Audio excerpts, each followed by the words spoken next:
नमस्ते और एजुकेशन और इंटर्नशिप पर वापस से आप सबका स्वागत है। आज हम आपको विक्रम यूनिवर्सिटी उज्जैन में पीएचडी करने के एडमिशन प्रोसेस के बारे में बताने जा रहे हैं। तो जो भी लोग जो पीएचडी करना चाह रहे थे और इंतज़ार कर रहे थे कि किसी यूनिवर्सिटी में सीट्स अनाउंस हो पीएचडी की, तो आप सबके लिए एक अच्छी खुशखबरी है कि विक्रम यूनिवर्सिटी जो कि उज्जैन में है, मध्य प्रदेश में सबसे पुरानी और प्रेस्टिजियस यूनिवर्सिटीज़ में से एक है। वहाँ पे पीएचडी की सीट्स अनाउंस कर दी गई हैं।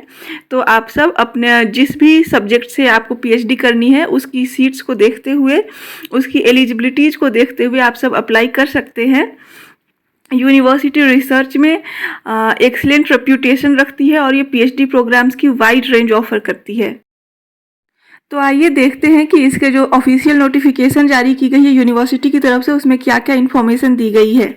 फ्रेंड्स, ये है विक्रम यूनिवर्सिटी उज्जैन की तरफ से जारी किया हुआ उनका ऑफिशियल इन्फॉर्मेशन ब्रोशर, जो कि 2024 के पीएचडी एंट्रेंस टेस्ट के बारे में है।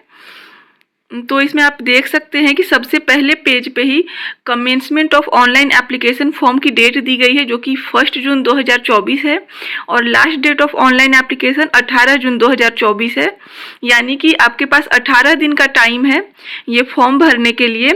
करेक्शन के ऑनलाइन करेक्शन की डेट है 19 से 21 जून के बीच में, और साथ ही इन्होंने यहाँ पे एग्जामिनेशन का डेट भी बताया हुआ है कि 30 जून 2024 को यूनिवर्सिटी की तरफ से पीएचडी का एंट्रेंस टेस्ट करा लिया जाएगा।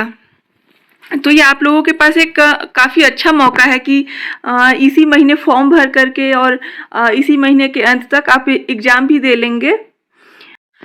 तो जो इम्पॉर्टेंट डेट्स थी उनके बाद नीचे ये जनरल रूल्स दिए हुए हैं और इंस्ट्रक्शंस दी हुई हैं कि किस तरीके से आप अप्लाई कर सकते हैं और क्या एलिजिबिलिटीज होंगी वगैरह वगैरह।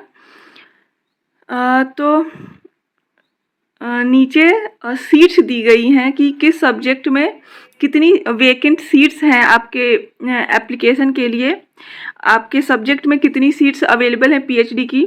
जैसे हिंदी में 20 है, इंग्लिश में 20 है, संस्कृत में 8, उर्दू में 10, ड्राइंग में 4, म्यूजिक में 6, लाइब्रेरी एंड इंफॉर्मेशन साइंस में 3, ancient Indian history and culture में 4, हिस्ट्री में 4, इकोनॉमिक्स में 24, political science 12, public administration 3, sociology 14, geography 20, physics 25, chemistry 25, statistics 4, geology 3, mathematics 10, pharmacy 9, botany 10, environment management में सिर्फ 1 सीट है, जूलॉजी में 15, बायोटेक्नोलॉजी में 2, कॉमर्स में 69। ये काफ़ी अच्छा नंबर है।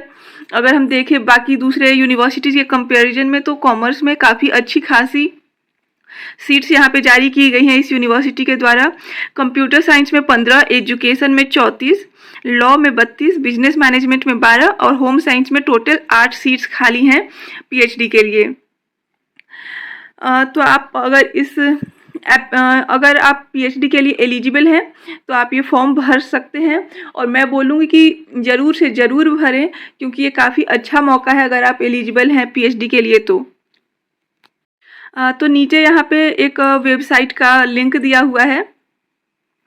आप इस वेबसाइट पे जा कर के इसका जो डिटेल्ड ये इन्फॉर्मेशन ब्रोशर है, आप ये भी चेक कर सकते हैं, ये भी डाउनलोड कर सकते हैं। और साथ ही यहाँ पे ये लिखा गया है कि कोई भी अलग से रिटन कम्युनिकेशन डीईटी 2024 के बारे में नहीं प्रोवाइड किया जाएगा। एप्लीकेंट्स को खुद ही विक्रम यूनिवर्सिटी की वेबसाइट पे जा करके रेगुलरली अपडेट्स के लिए चेक करते रहना होगा। तो 5वें पॉइंट पे यहाँ पे लिखा हुआ है कि पीएचडी एंट्रेंस टेस्ट 2 पार्ट्स में होंगे, जैसा कि हर एक यूनिवर्सिटी में होता है। एक एंट्रेंस एग्जामिनेशन और दूसरा इंटरव्यू होगा। तो जो भी एंट्रेंस एग्जामिनेशन में क्वालिफाई करेंगे उनको फिर इंटरव्यू में बुलाया जाएगा। एलिजिबिलिटीज देख लेते हैं। एलिजिबिलिटीज कुल मिला जुला करके वही है जो हर जगह होती हैं। आपके पास मास्टर्स की डिग्री होनी चाहिए, एटलीस्ट 55% मार्क्स होने चाहिए अगर आप जनरल कैटेगरी से हैं, या फिर अगर आप रिजर्व्ड कैटेगरी से आते हैं तो कम से कम 50% मार्क्स होने चाहिए। और अगर आपने यूजीसी नेट जेआरएफ क्वालिफाई किया हुआ है तो आपको इंटरव्यू देना होगा। सिर्फ आपको एग्जेम्प्ट किया जा रहा है इंट्रेंस टेस्ट से, बट इंटरव्यू आपको देना ही देना है। आपका डायरेक्ट एडमिशन जेआरएफ के बेस पे नहीं हो सकता। अगर आपका जेआरएफ या यूजीसी नेट है तो आप इंट्रेंस एग्जाम देने से बच सकते हैं और सीधा इंटरव्यू में क्वालिफाई कर जाते हैं। नीचे लिखा हुआ है कि जो भी SC ST OBC या EWS के रिजर्वेशंस हैं वो सिर्फ MP डोमिसाइल जिनके पास है सिर्फ उन्हीं को मिलेंगी। स्टेट के बाहर के लोगों को रिजर्वेशंस नहीं मिलेगी, क्योंकि ये एक स्टेट यूनिवर्सिटी या सेंट्रल यूनिवर्सिटी जहाँ भी हो, जिस भी स्टेट में हो, हर एक स्टेट के लोगों को रिजर्वेशंस अप्लाई करती हैं। बट ये क्योंकि स्टेट यूनिवर्सिटी है, सिर्फ MP डोमिसाइल के जिनके पास है उन्हीं एप्लीकेंट्स को रिजर्वेशन मिलेगा। नीचे हाउ टू अप्लाई में वो सारे प्रोसेस दिए गए हैं कि आप किस तरीके से अप्लाई कर सकते हैं। वेबसाइट का दिया हुआ है नाम, जहाँ पे आप जा करके क्लिक करके आप अपना फॉर्म भर सकते हैं। फॉर्म का एप्लीकेशन फ़ी टोटल 2500 रुपीज़ है, जो कि नॉन रिफंडेबल है। इसके साथ ही साथ यहाँ पे लिखा हुआ है पॉइंट नंबर ई में, applicant must upload his her recent coloured photograph at the given space of the online application form, no other documents are to be uploaded. That means कि आपको एप्लीकेशन फॉर्म में सिर्फ और सिर्फ आपका photo upload करना है, कोई और डॉक्यूमेंट्स अपलोड करने की अभी ज़रूरत नहीं है। लेकिन हाँ, जब आप इंटरव्यू देने जाएंगे उस टाइम पे डॉक्यूमेंट वेरिफिकेशन होगा, वहाँ पे आपको अपने सारे ओरिजिनल डॉक्यूमेंट्स वहाँ पे प्रोवाइड करने होंगे, अदरवाइज आपका एप्लीकेशन खारिज किया जा सकता है। एडमिट कार्ड्स आप MP ऑनलाइन के साइट पे जा करके वहाँ से डाउनलोड कर सकते हैं एग्ज़ाम से एक हफ्ते पहले। तो ये सारी इन्फॉर्मेशंस जो थी इसमें दी हुई हैं। अगर आपको डेट और टाइमिंग, जो कि इंट्रेंस एग्जाम के डेट और टाइमिंग से रिलेटेड कुछ जानना है तो वो भी यहाँ पे दिया हुआ है। इंट्रेंस एग्जाम 30 जून 2024 को होगा और टाइमिंग जो है एग्जाम की वो आपके एडमिट कार्ड पे मेंशन होगा। ये एग्जाम 2 घंटे का होगा। और नीचे यहाँ पे क्वेश्चन पेपर पैटर्न का भी डिस्क्रिप्शन दिया हुआ है। जो डॉक्टर एंट्रेंस टेस्ट है वो 2 पार्ट्स में होगा। Part A consist of 50 objective type compulsory questions of 1 mark each based on research methodology.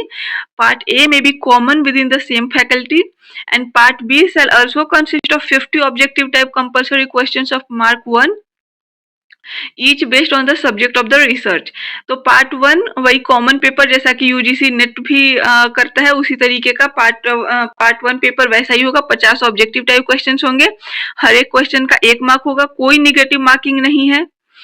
और पार्ट 2 जो कि आपका सब्जेक्टिव होता है, यूजीसी नेट में पार्ट 2 100 नंबर का होता है, यहाँ पे 50 क्वेश्चंस हैं 50 नंबर के, तो आपको 50 क्वेश्चंस कम करने हैं यहाँ पे। तो ये एक फायदा हो सकता है आपके लिए।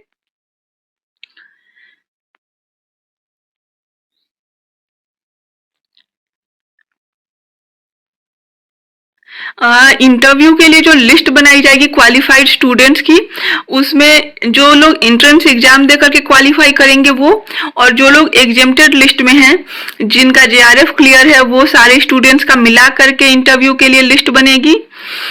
साथ ही साथ यहाँ पे जो मैंने ऊपर एक बार और आपको बताया था कि डॉक्यूमेंट वेरिफिकेशन के टाइम पे इंटरव्यू वाले दिन आपको अपने सारे original certificates and marksheets along with a self attested copy of each of the certificates and marksheet of 10th 12th graduation and post graduation JRF सबका ओरिजिनल, उसके साथ साथ एक सेल्फ अटेस्टेड कॉपी आपको ले करके जाना होगा। उसके साथ यहाँ पे ये भी बताया गया है कि इंटरव्यू में आपकी मार्किंग किन किन चीजों पे होगी। The evaluation in interview will be based on 100 marks to be allocated in the following criteria allocated in the following criteria, each of 25 marks. First one is research plan, second research potential or aptitude, third one is communication skills, and fourth one is subject knowledge in the respective area of research. Final merit list shall be prepared as per the relevant clauses of the ordinance. तो interview में आपका 100 number का interview होगा, जिसमें कि 25-25 marks के 4 criterias होंगे, उनके बेसिस पे आपकी मार्किंग होगी। तो यहाँ पे जिस भी हिसाब से डिस्क्राइब किया गया है कि research plan, research potential, communication skills, subject knowledge in respective area of research, इन सब के बेस पे आप तैयारी करके जाइएगा। एंड मैं उम्मीद करती हूँ कि आपका सिलेक्शन हो जाए, आपको आपकी पीएचडी की सीट मिल जाए। Thank you so much. इसके अलावा आपको अगर इस वीडियो से रिलेटेड या मेरी पुरानी किसी भी वीडियो से रिलेटेड कोई भी क्वेश्चन हो या कोई भी कंफ्यूजन हो तो आप मुझे कमेंट सेक्शन में बता सकते हैं। Please like, share and subscribe my channel. Thank you so much.